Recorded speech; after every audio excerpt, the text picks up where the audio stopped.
You spent 18 years making sure they never fell. You held their hand crossing every street, checked under every bed, tasted every medicine first. And then one morning, they packed a bag, walked out the door, and the greatest act of love you had left was to let them go.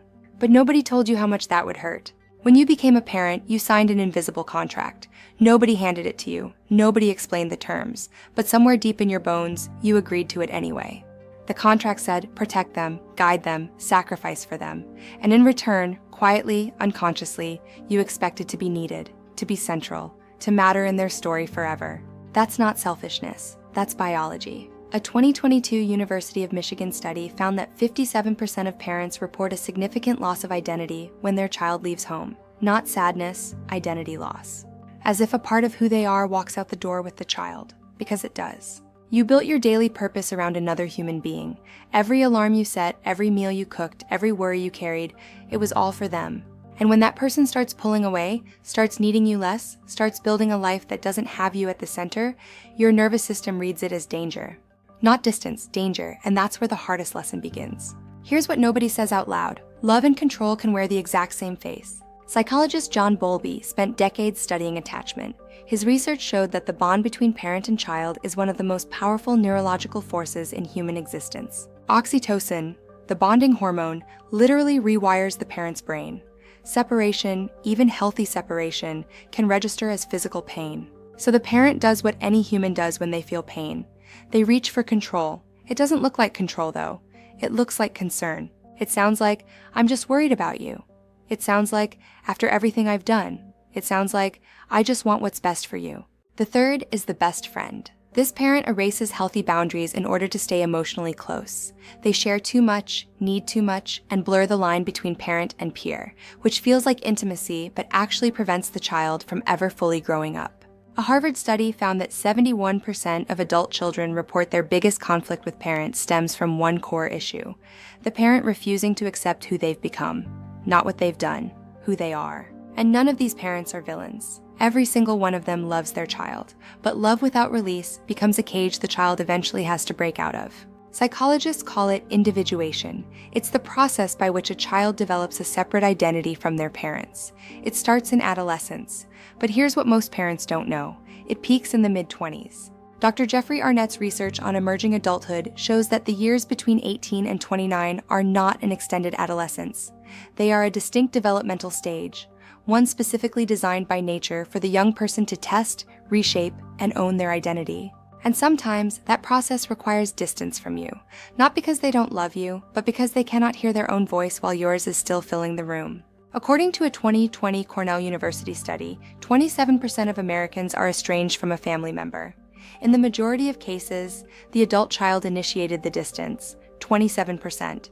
That's not a family crisis. That's a pattern. Family therapist Murray Bowen called this emotional cutoff, when a person physically or emotionally distances themselves from their family of origin, not out of hatred, but out of an overwhelming need to function as their own person. What does the parent feel in this moment? Grief, confusion, shame, and almost always, anger directed outward. I did everything for them. How could they do this? What does the child feel? Guilt, relief, more guilt about the relief, and the exhausting, lonely work of becoming themselves while still carrying the weight of a parent's unmet expectations. Here's the hardest truth in this entire conversation. The distance your child creates is almost always directly proportional to the space you never gave them. That's not blame, that's cause and effect, and understanding it is the only door out. Psychologist Diana Baumrind spent years researching parenting styles and their long-term outcomes. Her conclusion was clear: the parents whose adult children remain voluntarily close are not the strictest and not the most permissive. They are the ones who combined warmth with respect for the child's autonomy. There is a term in developmental psychology: autonomy support. It means validating your child's inner world, their choices, their identity, even when it conflicts with your own vision. Especially then. It means saying, "Tell me more about that," instead of, "Here's why that won't work." It means sitting with discomfort instead of filling it with advice. It means understanding the critical difference between unconditional love and conditional acceptance. Children know the difference before they have words for it. They can feel whether your love is a safe place or a negotiation. And here's the neuroscience that gives every parent hope. The brain is neuroplastic. It rewires. It is never too late to change the pattern. Research published in the Journal of Marriage and Family confirms that parents who shift to autonomy supportive behavior, even in their child's adulthood, report measurably stronger, more emotionally intimate relationships within 2 to 3 years. Letting go does not mean disappearing. It does not mean indifference. It means releasing the child you planned and genuinely meeting the person they became. Those are two different people, and the sooner a parent grieves one, the sooner they can love the other. Therapists who work with estranged families report a consistent finding. Adult children are not waiting for a perfect parent. They are waiting for an honest one. An apology without behavior change is just a performance. Children have been watching you their whole lives. They know the difference. But there are 3 things, simple, specific things, that adult children across cultures and backgrounds consistently say they needed to hear. I see you, not the version of you I imagined. Your choices don't change my love. I'm proud of who you are, not just what you've achieved.